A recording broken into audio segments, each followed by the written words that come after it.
আসসালামু আলাইকুম। ওয়ালাইকুম আসসালাম। হাসান ভাই, আগামী কাউন্সিলর নির্বাচন নিয়ে আপনার মতামতটা বলেন। আমার কাউন্সিলর নিয়ে মতামত হচ্ছে, আমরা 17 বছর কষ্ট পাইছি এই আওয়ামী লীগ সরকারের আমলে, জি মানে অনেক নির্যাতিত হয়েছি।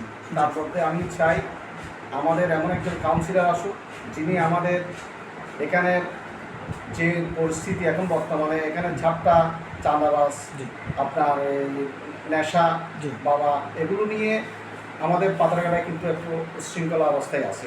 জি আমি চাই আগামী যারাই কাউন্সিলর হবে আমাদের প্রধানমন্ত্রী তারেক রহমানের নির্দেশে যাকে মনোনয়ন দিবে আমরা তার পিছনে কাজ করব। আমরা কোনো ব্যক্তির কাছে কাজ করব না, কারণ আমরা 17 বছর কাজ করছি জি পার্টির জন্য, বিএনপির জন্য, কোনো ব্যক্তির জন্য না। আমাদের একটাই লক্ষ্য, আমাদের একটাই শপথ, এটা হচ্ছে আমাদের বিএনপির।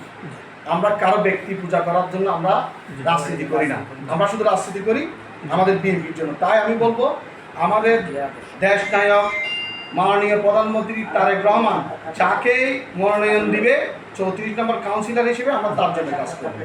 এটাই আমাদের এই কথা, এইটাই আপনার কথা। হ্যাঁ আমাদের কথা এটাই। ধন্যবাদ।